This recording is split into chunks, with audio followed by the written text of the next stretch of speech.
കൊല്ലം പുനലൂരിൽ ഭാര്യയെ വെട്ടിക്കൊലപ്പെടുത്തി ഫേസ്ബുക്ക് ലൈവുമായി യുവാവ്. കലയനാട് ചരുവിള വീട്ടിൽ ശാലിനെയാണ് ഭർത്താവ് കൊലപ്പെടുത്തിയത്.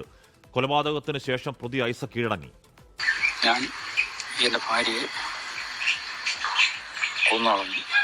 അതിന്റെ കാരണം ഞാൻ അറിയാതെ പല ബന്ധങ്ങളും ഞാൻ വീട്ടിൽ നിന്ന് സ്വർണ്ണങ്ങളെടുത്ത് പണയം വെക്കുകയും അതുപോലെ തന്നെ ഞാൻ പറഞ്ഞാൽ കേൾക്കാതെ ഇഷ്ടമുള്ള രീതിയിൽ പോവുകയും വരികയും ചെയ്തുകൊണ്ടിരിക്കുകയായിരുന്നു. ആഡംബര ജീവിതം നയിക്കണം ഉണ്ടാക്കിയ മുതലുകളെല്ലാം നശിപ്പിച്ചു. അത് ഇപ്പോൾ അവൾ അമ്മയുടെ കൂടെ പോയി താമസിക്കുകയാണ്. അപ്പോൾ അതിൽ എനിക്ക് വിഷമമില്ല.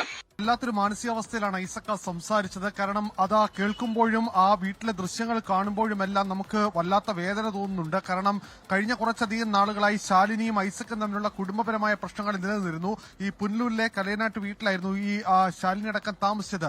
ഈ ചില സംശയരോഗത്തിന്റെ പേരിൽ ശാലിനിയെ നിരന്തരമായി കുറ്റം പറഞ്ഞ് നിരന്തരമായി മർദ്ദിക്കുന്നടക്കം സ്വഭാവം ഐസക്കിനുണ്ടായിരുന്നു. ഒടുവിൽ സഹികെട്ടാണ് ശാലിനി അമ്മയുടെ വീട്ടിലേക്ക് അഭയം പ്രാപിച്ചത്. അവിടെ അമ്മയുടെ വീട്ടിൽ അന്തി ഉറങ്ങുന്നതടക്കം അമ്മയുടെ വീട്ടിലായിരുന്നു. 19, 11 വയസ്സുള്ള 2 മക്കളടക്കം ഉണ്ടായിരുന്നു.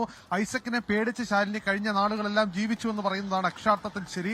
ഇതിനിടയിലാണ് ഇന്ന് രാവിലെ ഐസക് ഈ വീട്ടിലേക്ക് എത്തി 6 മണിക്ക് ശാലിനിയെ വെട്ടിക്കൊലപ്പെടുത്തുന്നത്. തുടർന്ന് ഒരു ഫേസ്ബുക്ക് ലൈവിലൂടെ തന്റെ ഭാര്യയെ കൊലപ്പെടുത്തിയ വിവരം ലോകത്തെ എമ്പാടും അറിയിച്ച ശേഷം പോലീസിന് മുമ്പാകെ എത്തി കീഴടങ്ങുകയായിരുന്നു ഐസക് ചെയ്തത്. നിലവിൽ ഐസക്കിനെ ചോദ്യം ചെയ്തതിൽ നിന്ന് കുറ്റം സമ്മതിച്ചു. താൻ ചെയ്തതിൽ ശരിയുണ്ട് എന്ന വാദത്തിലാണ് ഐസക് ഇപ്പോഴും നിൽക്കുന്നത്.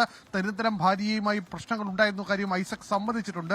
ഇപ്പോൾ പോസ്റ്റ്മോർട്ടം നടപടികൾക്കായി ശാലിനിയുടെ മൃതദേഹം അല്പസമയത്തിനകം ആശുപത്രിയിലേക്ക് എത്തിക്കും. തുടർ നടപടികൾ പോലീസ് സ്വീകരിച്ചു വരുന്നു.